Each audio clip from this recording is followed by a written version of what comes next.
Gaza में तुर्की को बड़ा झटका मिल गया है।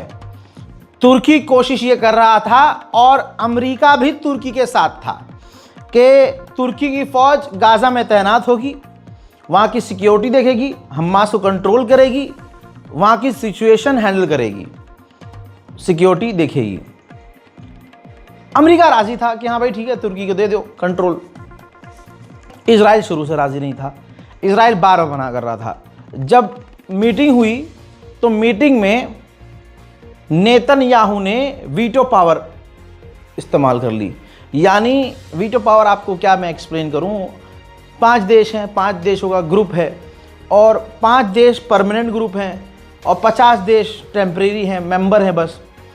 तो अब वो 50 देश कुछ भी कहें, मानना ना मानना इन 5 लोगों के हाथ में है और इन 5 में से अगर एक बंदा भी राज़ी ना हुआ तो वो बात मानी नहीं जाएगी जिस पर बहस की जा रही थी। तो वीटो पावर इसे कहते हैं।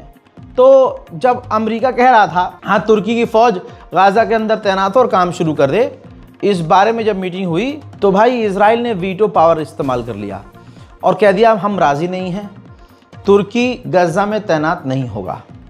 जिसके बाद अमेरिका भी चुप हो गया, अमेरिका भी पूरी तरह से इजराइल के साथ हो गया। ठीक है भाई, तो अब फैसला ये है कि तुर्की की फ़ौज गाज़ा में नहीं आएगी। जो ह्यूमैनिटेरियन कमेटीज़ काम कर रही हैं तुर्की की गाज़ा में, सिर्फ तुर्की की वही कमेटियां आएंगी, लेकिन तुर्की की फ़ौज गाज़ा में नहीं आएगी। ये बड़ी खबर है। अब इसके बाद एक और बड़ी खबर जो कि ख़तरे वाली है और बहुत गलत बात है, वो चीज़ नहीं होनी चाहिए। अमेरिका सोच रहा है कि गाज़ा को 2 टुकड़े में बांट दिया जाए क्योंकि हमास हथियार नहीं डाल रहा है। तो अमेरिका कह रहा है कि एक गाज़ा का टुकड़ा जिसे इजराइल पूरा कंट्रोल करेगा और एक गज़ा का टुकड़ा वो अलग कर दो जिसमें हमास मौजूद है और हमास अपनी पावर से जैसा उसको चलाना है चलाए, क्योंकि जब आधा हो जाएगा तो इतना पावरफुल गज़ा होगा नहीं। तो दोस्तों अगर ये होता है तो ये सीधा सीधा गाज़ा के आम लोगों के लिए बड़ा खतरा है। देखिए तुर्की को इजराइल ने मना कर दिया गाज़ा के अंदर आने से कि भाई आप अपनी फ़ौज नहीं भेजेंगे, फ़ौज की बात कर रहा हूँ। लेकिन अज़रबैजान और इंडोनेशिया दोनों देश की सेना गाज़ा के अंदर अपने अपने मुल्क की, इंडोनेशिया और अज़रबैजान, ये दोनों देश की फ़ौज गाज़ा आएंगी और वहाँ तैनात होंगी। तुर्की तैनात नहीं होगा। और अज़रबैजान और इंडोनेशिया के लिए इजराइल अमेरिका राज़ी है। अब सवाल यह है, आपका ये सवाल होगा कि रज़ा भाई ये फिर अरब देश की फ़ौज क्यों नहीं जा रही है गाज़ा में? तो भाई अरब देश की फटके 4 हैं और अरब तो दोगले हैं। जैसे सऊदी अरब ने खुद मना कर दिया कि हम गाज़ा में अपनी फ़ौज नहीं भेजेंगे, इसी तरह से यूएई ने खुद मना कर दिया कि हम गाज़ा में अपनी फ़ौज नहीं भेजेंगे। इसी तरह से अमेरिका ने कह दिया कि गाज़ा के अंदर अमेरिका की फ़ौज नहीं होगी तैनात। लेकिन इजराइल के और गाज़ा के बॉर्डर पर जॉर्डन ने अपनी फ़ौज भेज दी है। जॉर्डन ने भी गाज़ा के अंदर नहीं भेजी, उसने बॉर्डर पर जहां अमेरिकी और दूसरे देशों की सेना आई है सीज़ फायर पर नज़र रखने के लिए, तो जॉर्डन ने फ़ौज का एक छोटा सा टुकड़ा इजराइल के बॉर्डर पर भेज दिया है अमेरिकी फ़ौज का साथ देने के लिए। इजराइल के कट्टरवादी नेता बेंजीवीर इजराइल की जेल में पहुंचे जहां हज़ारों फ़िलिस्तीनी रखे गए हैं और वहां जाकर भड़काऊ भाषण देते हैं और उन्होंने कहा कि इन तमाम फ़िलिस्तीनियों को मौत की सज़ा दी जाएगी।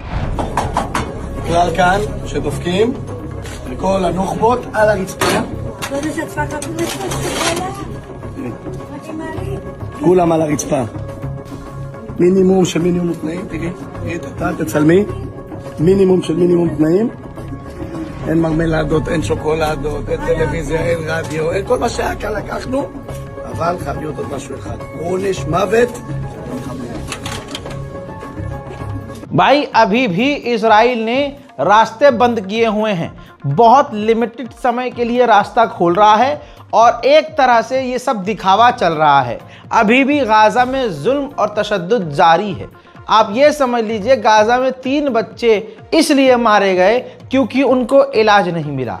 कोशिश की गई, इजराइल से बात भी की गई लेकिन इजराइल ने उन 3 बच्चों को गाजा से बाहर निकलने नहीं दिया। उधर गाजा की अथॉरिटी भी अब वहां के इलाकों की सफाई करना शुरू कर चुकी है।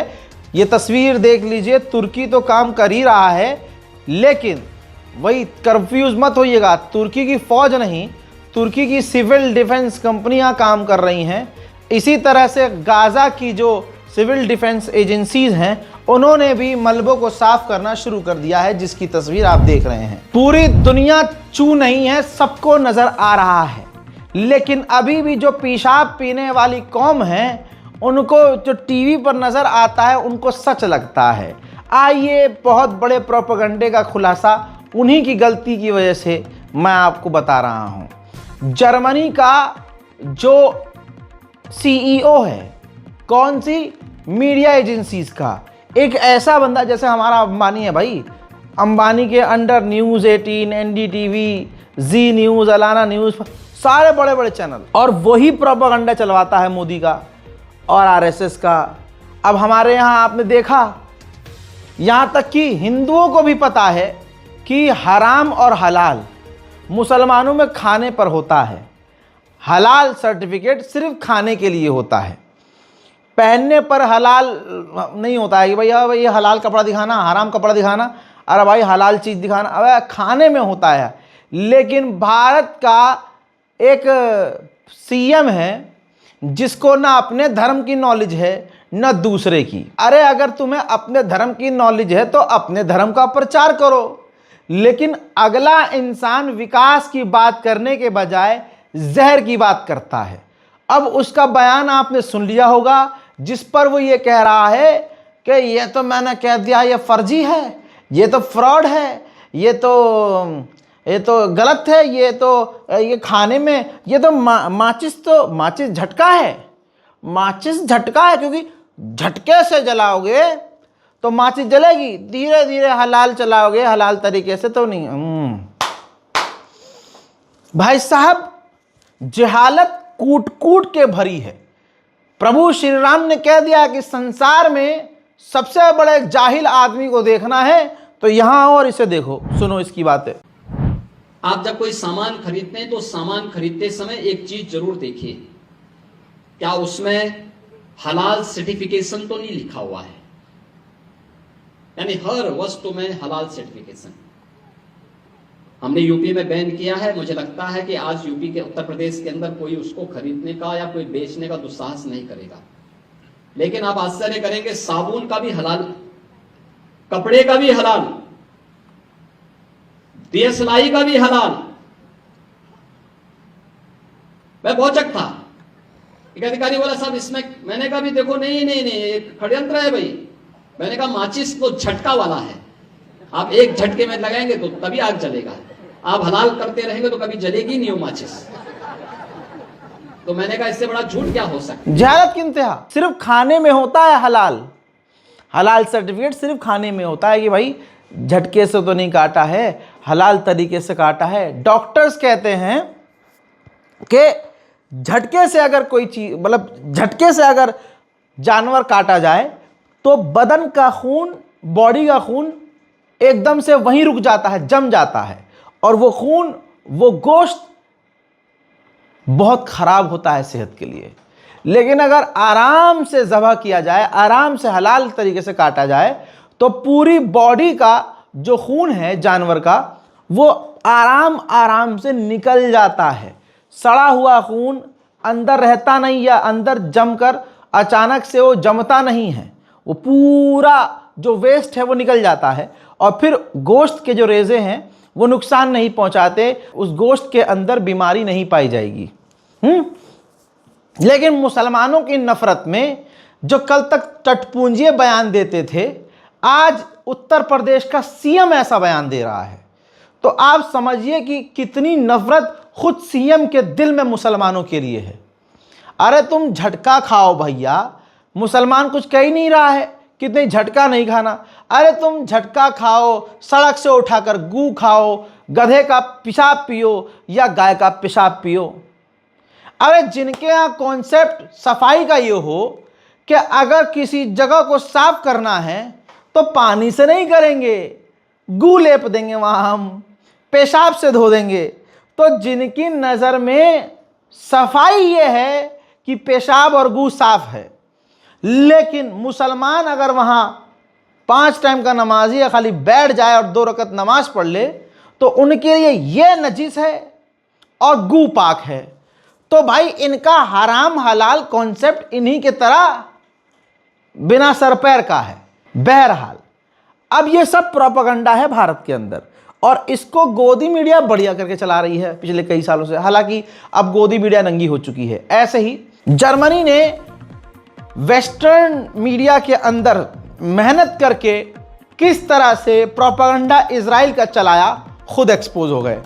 ये है फोटो। ये एक बड़ी कंपनी का, अंबानी अदानी समझ लीजिए, है जर्मनी का, जिसको इजराइल के राष्ट्रपति ने प्रेसिडेंटल मेडल ऑफ ऑनर दिया है। क्यों? ये उस कंपनी का मालिक है जिस कंपनी के under western German news channel आते हैं, और इन्होंने जिसको मेडल दिया है इजराइल के राष्ट्रपति ने, ये जर्मनी की उस कंपनी का सीईओ है जिसने इजराइल का प्रोपेगेंडा मीडिया चैनल पर चलवाया और इजराइल की इमेज को वेस्ट में बहुत बढ़िया करके दिखाया। तो इजराइल ने ऐसे को अवार्ड दिया है। तो आप समझ लीजिए, मीडिया में चाहे इंडिया हो चाहे इंडिया के बाहर का हो, जो भी चल रहा है सब पैसे के दम पर दिखाया जा रहा है, और इस्लामोफोबिया सबसे ज़्यादा है। संभल के रहिए, सतर्क रहिए। यहाँ तो सीएम साहब ही कपड़े पर हलाल हराम कर रहे हैं। मतलब एक आदमी कितना जाहिल हो सकता है कि भैया उसकी नज़र में है कपड़ा अगर जल्दी पहन लिया तो झटका है, अगर आराम आराम से पहना तो वो जो है हलाल है। तो योगी जी जल्दी जल्दी धोती बांध लिया करिए, कपड़ा वपड़ा जल्दी जल्दी, ये झटका होगा है आपके हिसाब से। क्योंकि अगर आराम आराम से पहनेंगे तो जो भी काम योगी जी आराम से करेंगे सुकून से, वो हलाल काम होगा, और जो काम झटके से करेंगे वो गलत होगा, है वो इस्लामी हो जाएगा। एक देश का मुख्यमंत्री और एक बड़े प्रदेश का मुख्यमंत्री जब ऐसी बात करे तो ये अफसोस की नहीं, महा अफसोस की बात है। इजराइल अभी भी गाजा के अंदर वो जो करना है वो कर रहा है। याद रखिएगा, इजराइल ने एक बार फिर से जो इलाका अभी इजराइल के कंट्रोल में है गाजा का, वहां बम लगाकर उड़ा रहा है।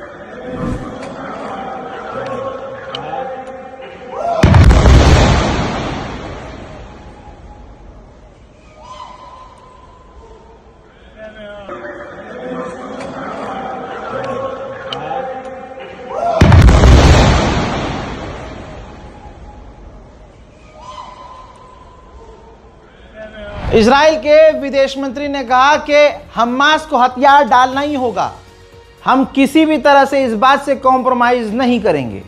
सुनिए। Hamas must uphold the agreement. We know it can easily return most of the remaining 13 dead hostages. It is slowly trickling their return in order to delay the second phase of laying down its arms. Hamas is barbarically abusing the families who have waited 2 long years and simply want to lay their sons on to rest. We demand the immediate return of all the bodies that Hamas is holding. Hamas and Islamic Jihad must lay down their arms. Gaza must be demilitarized. It must no longer be allowed to pose a threat to Israel and its citizens. This is at the heart of the Trump plan. We will not compromise on it. उधर America के विदेश मंत्री ने video आपके सामने Netanyahu से मुलाकात की है इजराइल के अंदर। देखिए, बार बार अमेरिका के, अभी रिपोर्ट भी आई थी कि बार बार अमेरिका के नेता इसीलिए बार बार इजराइल जा रहे हैं ताकि उनको डर है कि नेतन्याहू सीज फायर न तोड़ दे और पूरी दुनिया में डोनाल्ड ट्रंप की नाक न कट जाए। जो भी पूरी दुनिया में चल रहा है, सड़े हुए लोगों का प्रोपेगेंडा चल रहा है। अमेरिका के अंदर इजराइल के लिए प्रोग्राम किया गया, ये प्रोपेगेंडा है कि मारे गए लाखों लोग फिलिस्तीनी हैं, लेकिन रोना तुम्हें इजराइल के लिए। ये प्रोपेगेंडा है ताकि असली मुद्दे, असली आंकड़े, असली मुसीबत छुपाई जा सके और इजराइल को बेचारा बताया जा सके। अमेरिका के अंदर रिपोर्ट, ये देखिए, वीडियो देखिए, अमेरिका के अंदर इजराइल के लिए एक प्रोग्राम रखा गया, उससे अकीदत पेश करने के लिए, मोहब्बत का इजहार करने के लिए, उनके दुख के हालात को बांटने के लिए। तो अमेरिका का ही ये पादरी है, ईसाइयों का पादरी, ये कहता है अपने बयान में कि अमेरिका से भी ज़रूरी इजराइल है और अमेरिकी लोगों से भी ऊपर इजराइल के लोग हैं। अब आप सोचिए कितना बड़ा भारत के अंदर प्रोपेगेंडा तो आराम से चल सकता है, जब अमेरिका में इतना बड़े लेवल पर प्रोपेगेंडा चल सकता है तो भारत कौन सी बड़ी चीज़ है। बहरहाल फिलहाल के इस रिपोर्ट में इतना ही। जल्द आ रहा हूं और भी बड़ी जानकारियों के साथ, तब तक के लिए जय हिंद।